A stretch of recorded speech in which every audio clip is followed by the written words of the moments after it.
Thank you. That's great. It's an exciting program. It will also educate us all and give us some treats on Friday mornings. Without further ado, I'm going to ask Bob McClellan to come up and introduce today's speaker, who has no stated conflicts of interest.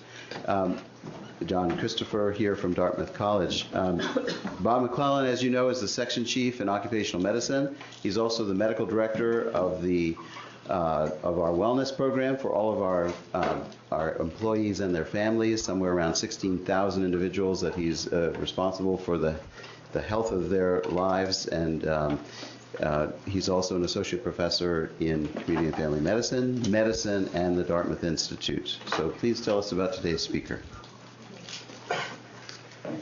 So I am delighted on behalf of Live Well, Work Well and the section of Occupational Environmental Medicine to invite John Christopher to speak to us today. John is a psychologist, newly arrived from Montana, Montana State University, where he has been working for the past 18 years as a professor and was also an affiliate professor at the University of Washington School of Medicine. He's now at Hanover Psychiatry and a full professor in our Department of Psychiatry.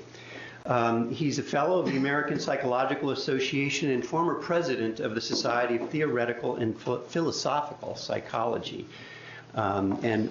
He's received numerous awards, including a Fulbright Fulbright Scholar Award, and also the Sigmund Koch Early Career Award by the American Psychological Association. He's also has a fellowship in the Mind and Life Institute.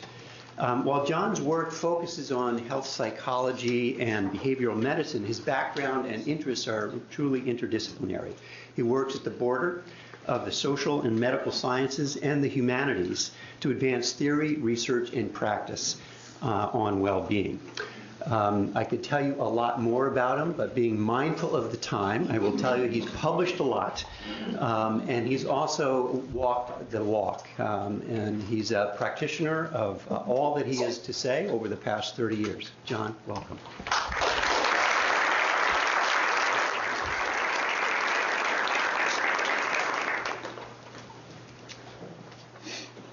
Thank you. It's a real honor to be here. That's not mine.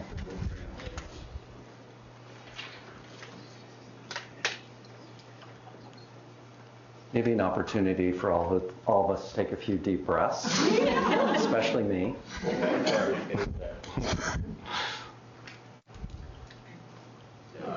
Okay, thank you. Appreciate it. Why would mindfulness make the cover of Time magazine? And why are centers for teaching mindfulness now at over 20 medical schools and hospitals, including Harvard, Duke, Stanford, Brown, and Yale? In my presentation today, I'd like to, well, let's see. Interesting. I think I know the solution to that. One moment, please.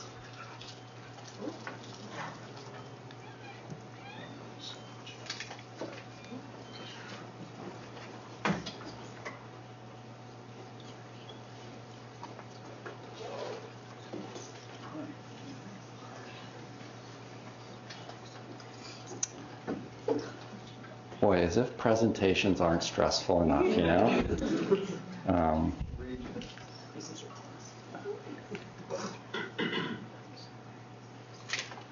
Arrangement, right. Should be mirror displays.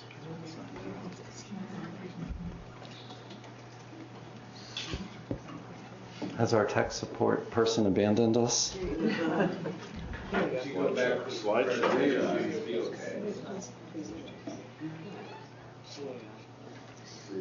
Okay, interesting. So in my presentation today, I'd like to try to answer these questions and give you a taste of mindfulness and help you to see why mindfulness might be of benefit to you, your staff, and your patients. But first, I'd like to see a show of hands. How many people attended one of the presentations of John Kabat-Zinn when he was here at Dartmouth in 2011? So quite a number of you. Okay, so some of this may be old hat to you all. So mindfulness has been defined as awareness of the present moment with acceptance. So we can be aware of all sorts of different things, but this is awareness of what our present moment experience is. Hi. You might want to stay close. Thanks. The acceptance part is also especially important. As the founder of acceptance and commitment therapy, a mindfulness form of therapy, Stephen Hayes put it, acceptance is the active, non-judgmental embracing of experience in the here and now. So oddly enough, this combination of being aware and being accepting seems to be transforming at least certain parts of healthcare. A brief way of describing sort of an introduction or instructions for mindfulness is this statement at the bottom: notice whatever predominates in awareness moment to moment. So a very brief history of mindfulness. While William James's prediction was off by 80 years, he was otherwise right on target. And you can see that now there are over 5,000 peer-reviewed articles in PsycInfo, over 2,000 in PubMed, and 434 trials documented at the NIH on mindfulness-type interventions. While mindfulness has been inspired by Buddhism, though, it's important to point out that psychology is drawing on Buddhism not as a religion, but to me as what its original intent was, as an indigenous psychology, designed to provide a very detailed and nuanced understanding of the mind and a remedy for at least some of human suffering. And moreover, mindfulness states, or means of accessing them, are really found through virtually all cultures and all periods. So I hope that the Buddhist backdrop of mindfulness doesn't scare anyone off.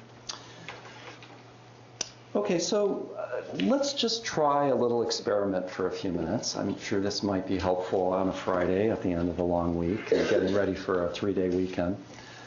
So if you take a moment, settle back into your chair, or the floor if you're sitting on the floor. Take a moment and begin to notice the points of contact between you and the floor and the chair. Allow your mind to become truly curious about this experience of sitting,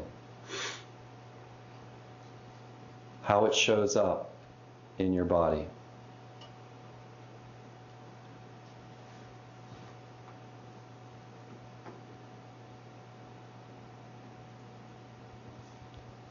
Begin to notice what's happening, particularly in your torso, but noticing bodily sensations.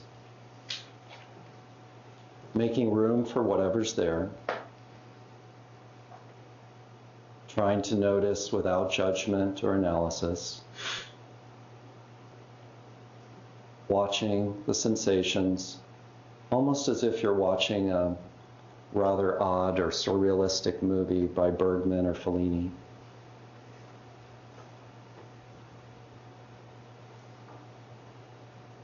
Giving whatever is there in your body the room and space to move around internally, to get bigger or smaller.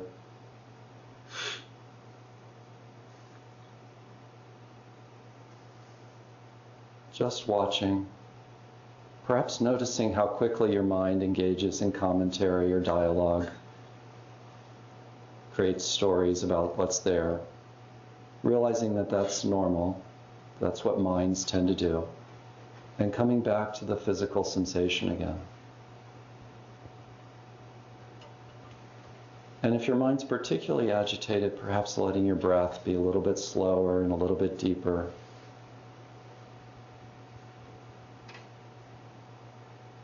Just receiving whatever's present.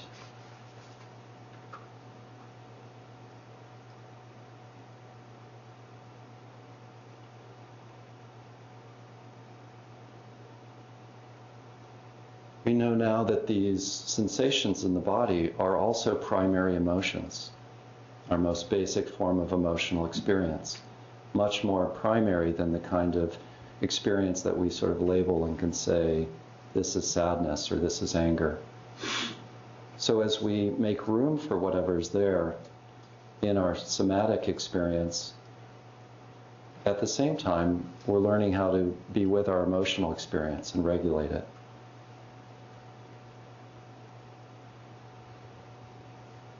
And maybe stepping back now a foot from your experience and sensing overall any shifts or changes from just spending a couple of minutes being with our internal experience. Perhaps any shifts that happened physically just from being aware, or any shifts on an emotional level, or maybe shifts in the activity level or quality of our minds.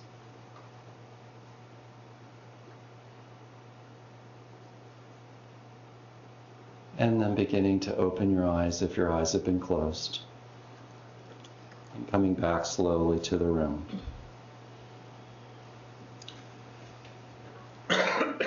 So just a very brief taste of mindfulness, and if we have time, we'll add another one in towards the end.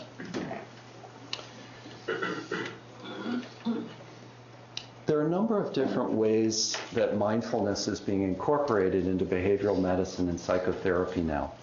These are a few of the ways. I'm going to focus primarily on mindfulness-based stress reduction, which was developed in the late 1970s by John Kabat-Zinn, an MI-trained molecular biologist who began his work at the University of Massachusetts in Worcester. MBSR is an accessible secular approach to meditation. And it's based on a group format of weekly 2-hour, 2.5-hour sessions, and a day-long Saturday, typically, or Sunday intensive. It involves homework every day. So participants are expected to do 30 to 45 minutes of practice. And the practices of various different types of mindfulness techniques. Of course, meditation practices, as well as very gentle forms of yoga, a body scan practice, and I've introduced Qigong, a practice from ancient Chinese medicine, because I found it to be the most accessible form and least intimidating, and also helpfully the quickest to practice. So one of the benefits to me of mindfulness-based stress reduction, in contrast to some of the other approaches that have been existing or emerged at the same time, like Herbert Benson's relaxation response, is that mindfulness-based stress reduction gives patients a variety of different approaches to an experience of training their mind in this process called mindfulness. And that's helpful because research shows that different patients are drawn to different practices. So it increases the odds that everyone will find something that works for them.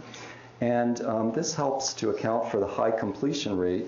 A 1988 study found 77% of participants completed MBSR courses. Also high compliance rates of 91% at 3 months and after the course was over. And at the same time, 84% said they practiced 3 or more times per week.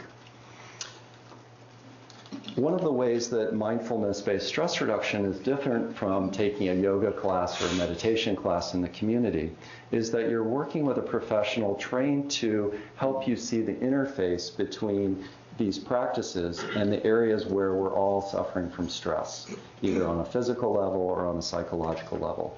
And that's really the artistry of teaching mindfulness, is to help each individual figure out how the practice can directly affect the areas where they struggle. MBSR distinguishes between 2 general types of practice. Formal practice, which is setting aside a certain amount of time and sitting on a meditation cushion or a chair or on a yoga mat and engaging in practice, ideally on a daily basis. And informal practice, where we begin to apply the principles of acceptance and awareness to more and more little moments in our life, realizing, becoming present to those moments, like when we're walking across the parking lot, and really noticing what our experience is and what's actually happening around us, rather than living in the past or or anticipating the future, which is what, when we slow down and notice what our mind is doing, we're typically doing probably 95% of the time. With mindfulness, one of the principles that sort of underlies the approach is that pain is inevitable, but that suffering is optional. And this is because suffering is seen as a result of resisting pain, trying to control and manage our experience and distance ourselves. So for example, if I have pain in my neck and head, which unfortunately as someone who struggles with chronic pain, I often do, and I try to push the pain away or resist it, I'm actually creating more tension, both in my body and also psychologically. It's almost as if we engage in magical thinking, that we can decrease the pain by contracting around it and somehow making it smaller. But as we learn to slow down and become more intimate with our internal experience through meditative training, we can discover that the additional resistance is not worth the cost. It's a bit like noticing how driving with white knuckles on black ice doesn't make us a better driver. Instead, if I can begin to accept the pain, letting it be present, it becomes less fatiguing, less of a burden, more tolerable.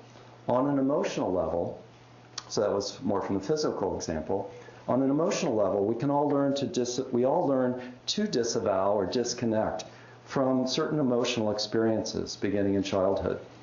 At an implicit or unconscious level, we learn to avoid certain types of emotions like anger or sadness because they seem too painful or overwhelming. In my private practice, I use heart math, a form of biofeedback involving heart rate variability. And I found that when people are avoiding or resisting their feelings, their heart rate variability is in an incoherent state. But when they can courageously open up and face difficult emotions, their heart rate variability becomes coherent. And so I'm able to often say, while I know this is very painful to you at the moment to experience, your heart loves what you're doing right now.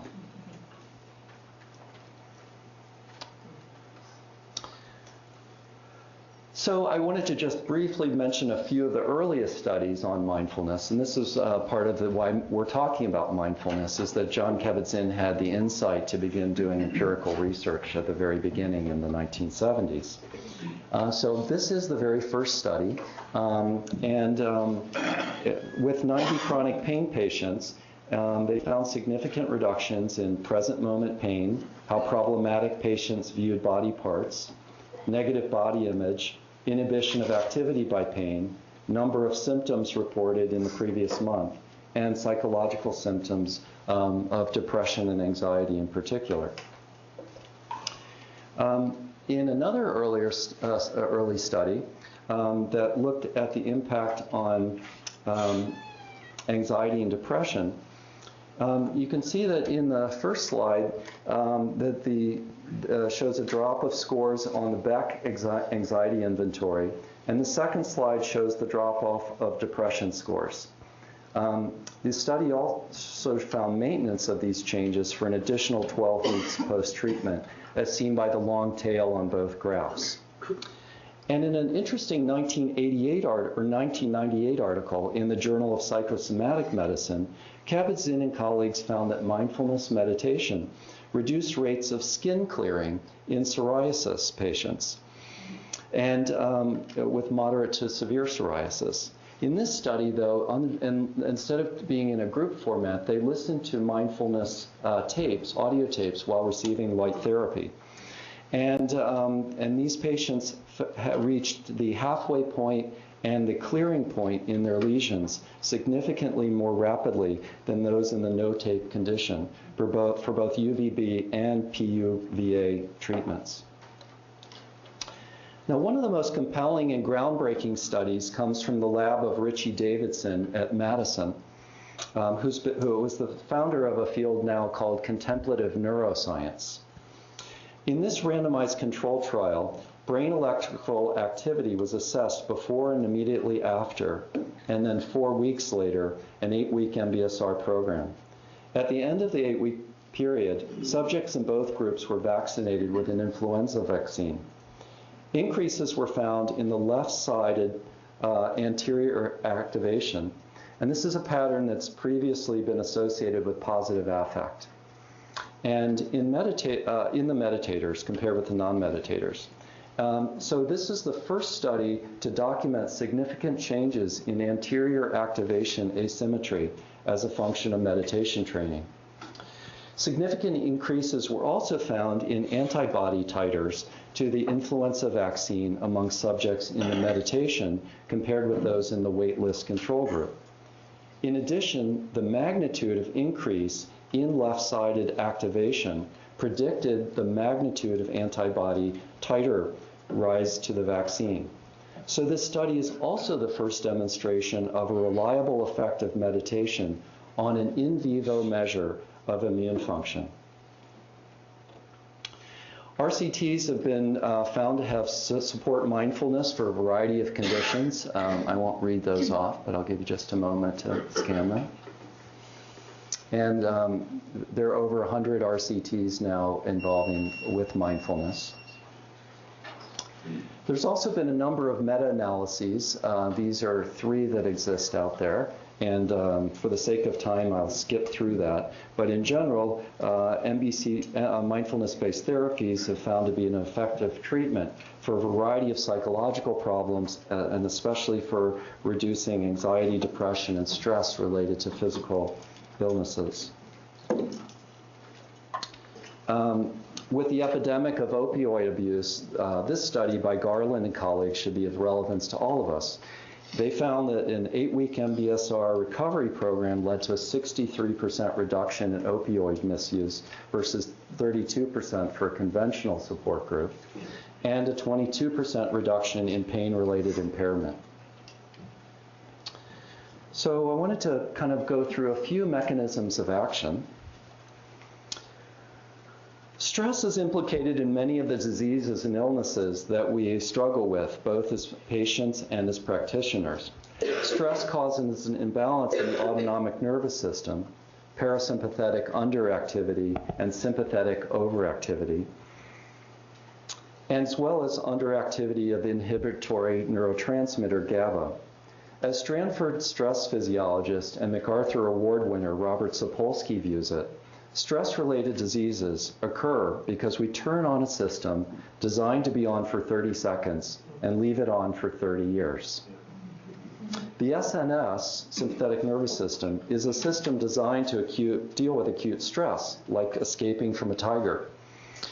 As you know, the sympathetic nervous system deactivates a number of systems of the body, such as the immune system, the growth system, the reproductive system, and the digestive system. But because of the pace of modern life, trauma, and our prefrontal cortex, which can turn things like exams, deadlines, and even traffic jams into tigers, too many stressful systems of the body, for too many of us, remain deactivated for too long, leading to stress-related illnesses. Mindfulness is a partial solution in that it helps to restore equilibrium in the autonomic nervous system by bringing the parasympathetic nervous system back online, and with it those systems of the body that are critical but deprioritized in times of perceived crisis. On the other side of the spectrum, mindfulness can help regulate the ANS and contribute to healing with diseases and syndromes related to too much parasympathetic nervous system activation.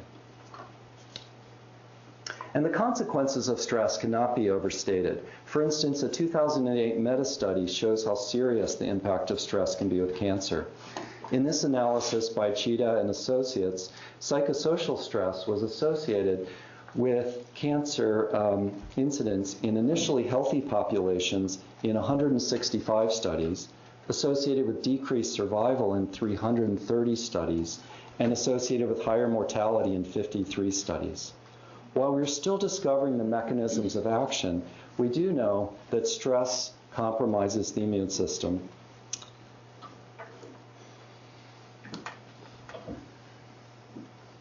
Oh, was that slide off? Sorry.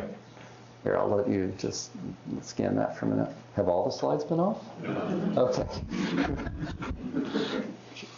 Another deep breath.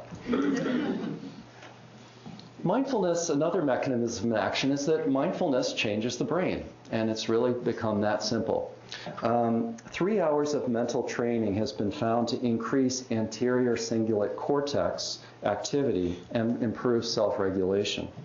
11 hours of training has now been found to increase fractional anisotropy, FA, an index indicating the integrity and efficiency of white matter in the corona radiata, an important white matter tract connecting the ACC to other structures. After 8 weeks of an MBSR training,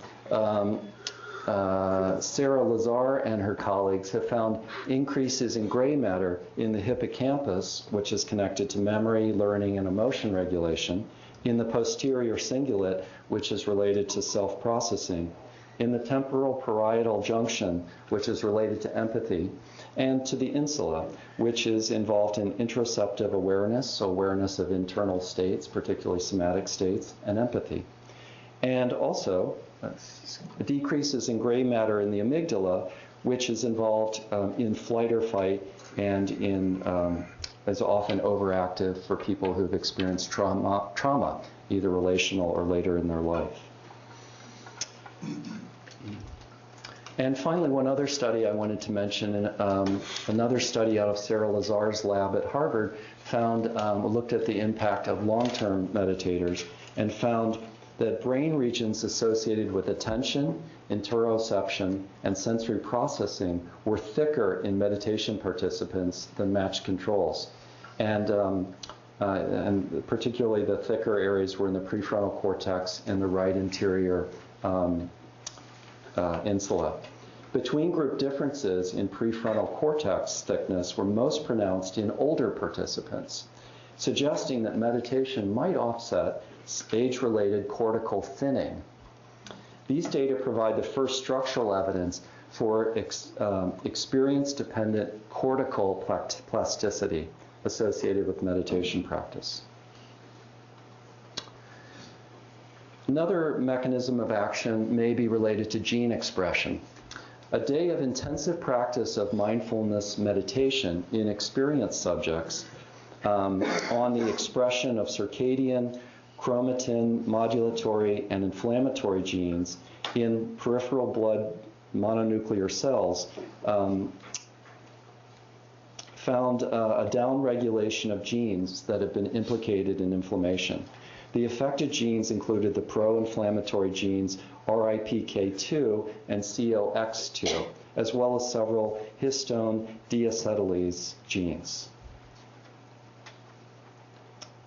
I hope I didn't mispronounce too much of that. Other mechanisms of action that have been suggested in the literature include things, and these are more described in more kind of phenomenological terms, things like attention regulation, the ability for bringing stability of awareness in spite of competing input or clear seeing, developing clear seeing, body awareness, the ability to notice subtle sensations and to become conscious of one's emotions, which is thought to be the precondition for empathy. Emotional regulation. By this they mean decreased reactivity, not letting emotional reactions interfere with performance. A process called reappraisal, which is seeing difficulties as meaningful or benign rather than all bad. The common expression now, it is what it is. Exposure. Here, meaning global desensitization to, quote, whatever is present in the field of awareness, particularly emotions, by learning to stay with them. A flexible sense of self, by learning to disidentify with emotions and becoming more adaptive and learning to recognize the complexity and ambiguity that exists within all of us when we begin to pay attention to our inner experience. Self-compassion. Emotional resilience through self-kindness when things go wrong, in particular. Reperceiving, disidentification with thoughts and feelings. So we often identify with our thoughts. We often think that that's the core of who we are. And in mindfulness, one begins to step back a little bit like we did in this experiential activity and just notice thoughts passing by and identify more with the awareness that's behind the thoughts or behind the feelings rather than with the thoughts and the feelings themselves. Values clarification also occurs, particularly in acceptance and commitment therapy, which involves re-identifying one's sense of purpose and not sweating the small stuff. And notice that this process of values clarification doesn't come sort of from the intellect, but rather often comes from a more embodied experience of really deeply sensing what one's values actually are, or really noticing the values one's actually living out in one's life. Also flexibility on the cognitive, emotional, and behavioral levels, leading to more adaptiveness, and finally emotional differentiation, awareness of emotional experiences as experiences and not necessarily as the truth or reality of our situation. So in conclusion, mindfulness and MBSR seem to help patients become active participants in their own healing in a variety of ways. In this way, MBSR promotes what has been called participatory medicine, the essence of which is captured by Jon Kabat-Zinn when he writes, "As caregivers, we have to remind ourselves of what we of course already know, namely that all human beings, including ourselves and our patients, have deep and lifelong resources for learning, growing, healing, and personal transformation." And mindfulness may be one way of helping to access that. So now, what about providers? So as you probably know, Maslow in 1982 defined burnout as a syndrome of emotional exhaustion, depersonalization, and reduced personal accomplishment that occurs among individuals who do people work. A considerable amount of research indicates that health workers are particularly vulnerable to stress overload as well. Since being here in January, a number of people have told me that the rates of burnout are really high at DHMC. And I'm curious what your experience is. Could I get a show of hands? How many of you would say you've experienced burnout while you've been here? Yeah, so a lot. Okay.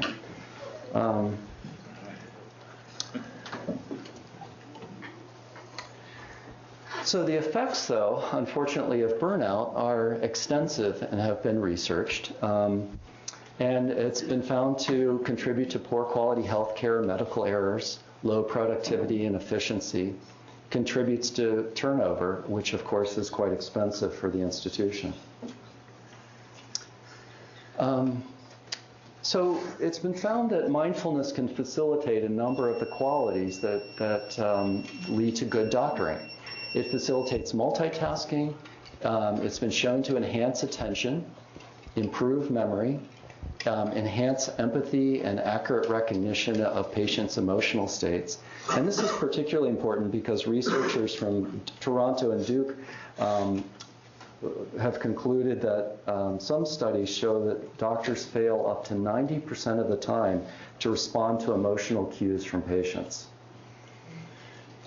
It can improve data gathering and diagnosis and also promotes creativity. All of this can help lead to what Ronald Epstein at Rochester has termed mindful practice. As he sees it, the goals of mindful medical practice are to become more aware of one's own mental processes, listen more attentively, become flexible, and recognize bias and judgments, and thereby act with principles and compassion.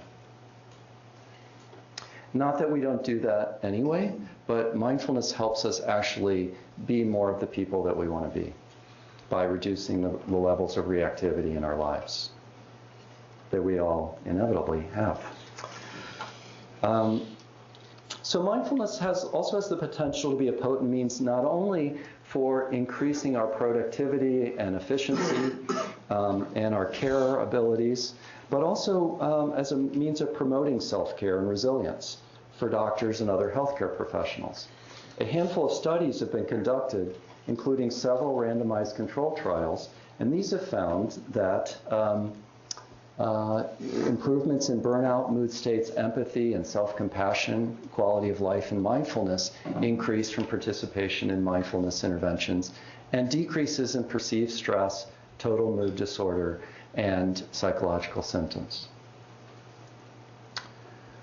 For the past 16 years, I've been using mindfulness practices in the training of healthcare professionals, primarily counselors and psychologists, as a way of giving them tools for self-care. And with a group of colleagues, we've conducted a number of qualitative studies.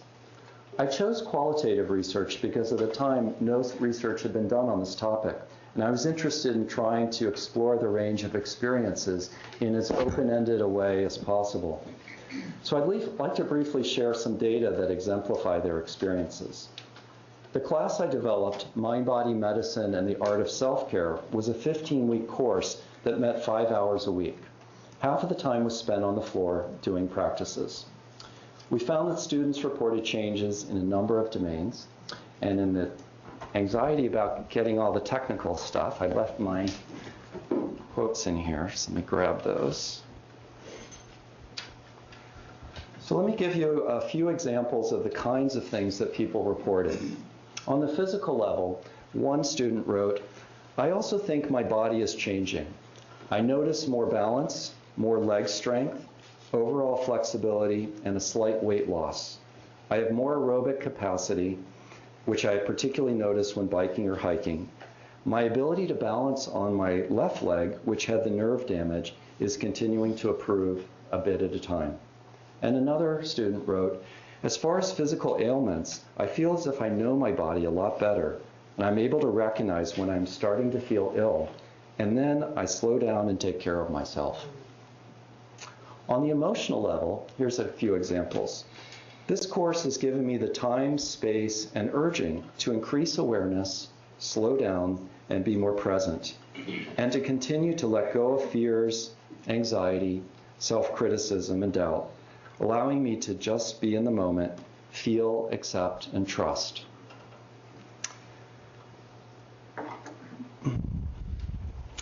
On the mental or attitudinal level of change, one student wrote, "Through exploring the required readings and the class, I've become more aware of what it means to be whole, and have begun to see the importance of integrating the aspects of myself that I had previously abandoned.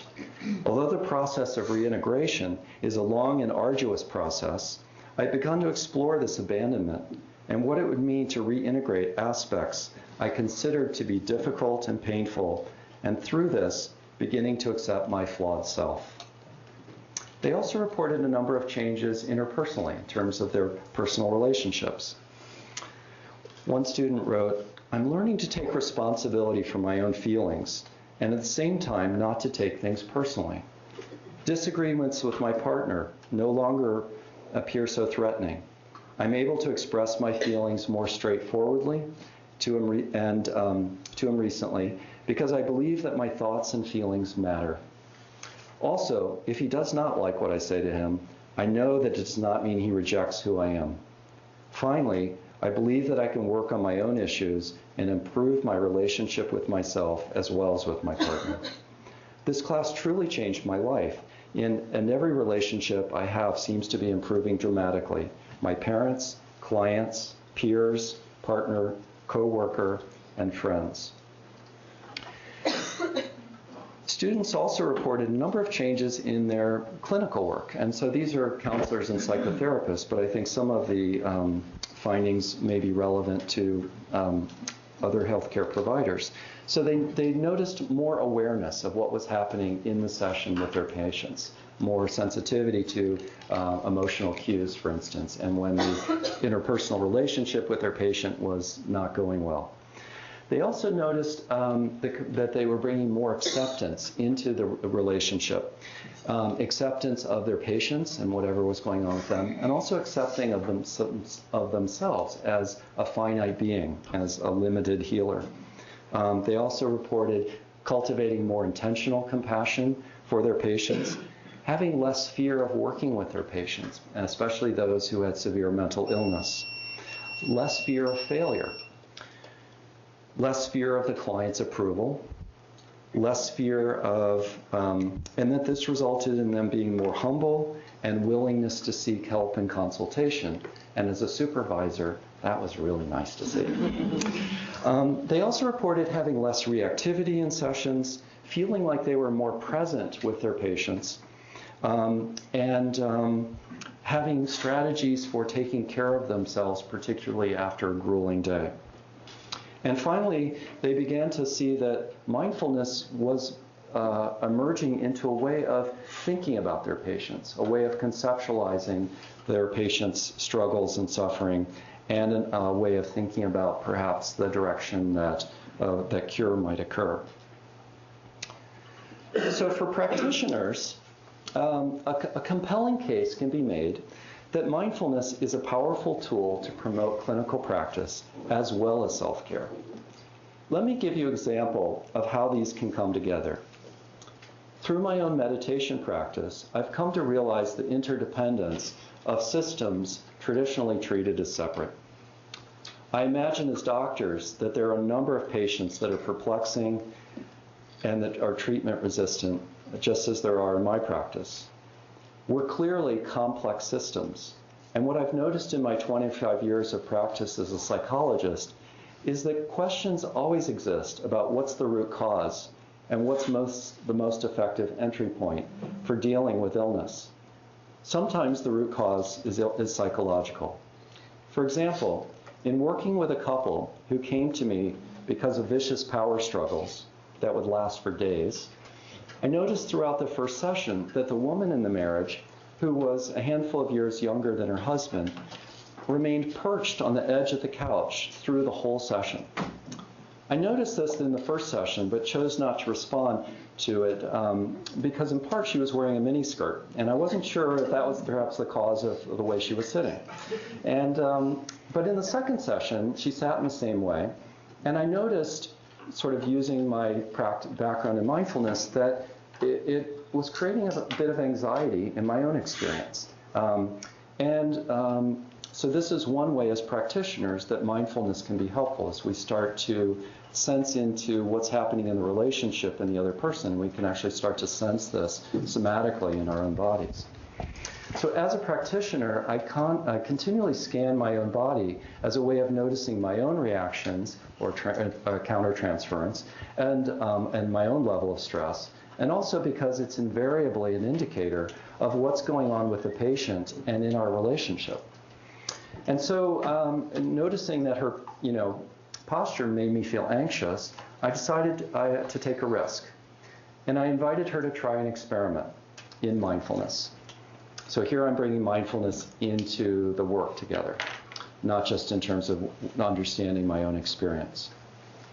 I guided her quickly into a mindful state in just with a moment or two instruction, something like, I wonder if you could just take a moment and just notice your breath and just notice what it's like to be breathing in this moment. And then I said to her, and I want to make a suggestion to you, which you don't have to do, but if you're okay with it and want to try it, I'm going to ask you to do something, and then I wanted you to notice what your immediate reaction is. And it might be a physical sensation that comes up, it might be an emotion, it might be a thought, might be an image or memory.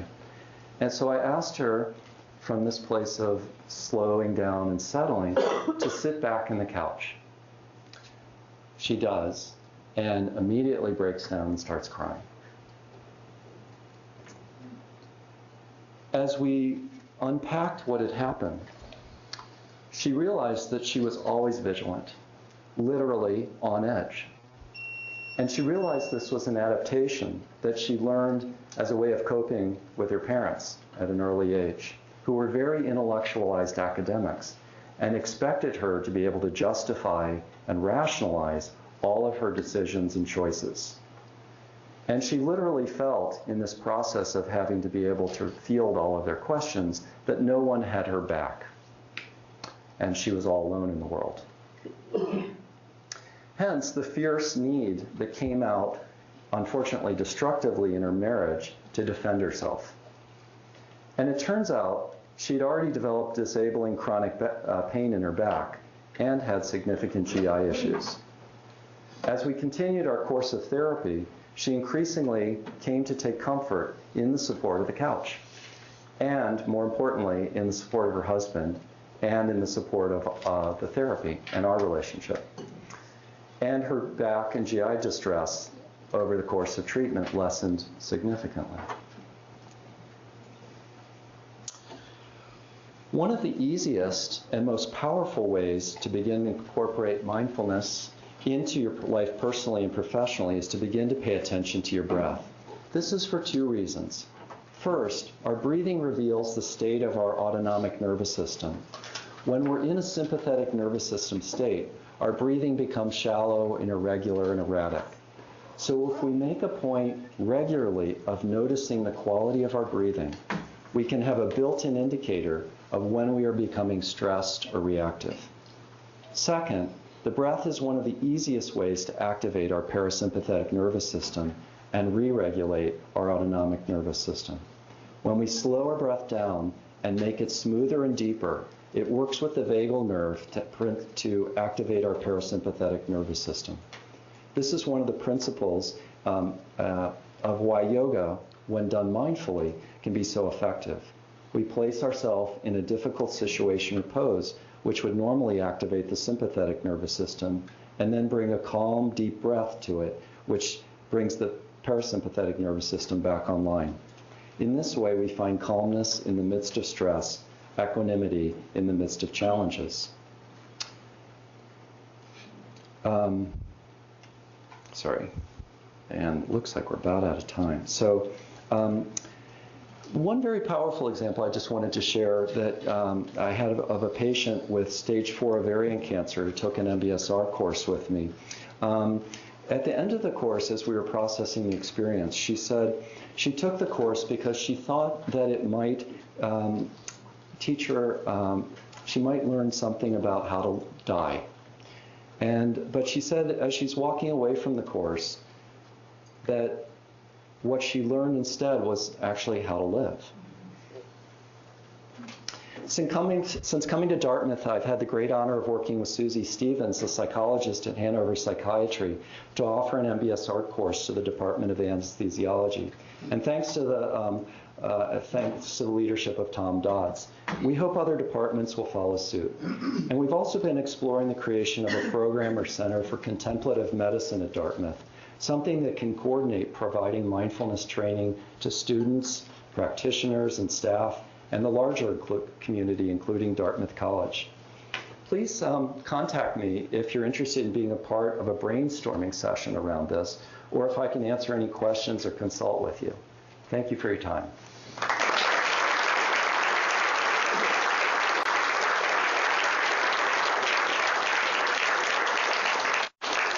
Thank you.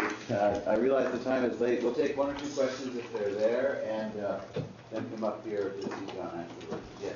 Could you say something about how mindfulness could be useful with PTSD? Sure. One needs to be quite careful. One of the counter indicators can be for people with severe trauma or psychosis.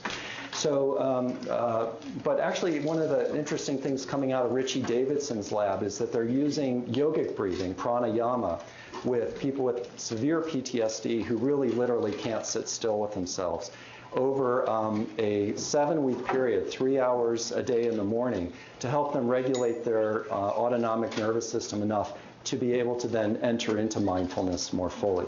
But it's largely a process of exposure, increasing exposure to the trauma, and such that it doesn't overwhelm the nervous system. Yeah, thank you for asking. Okay, well, I think we'll remain up here for others who want to go with John, and keep in mind that we have an opportunity, invitation actually, how to incorporate these to our department. You're very welcome.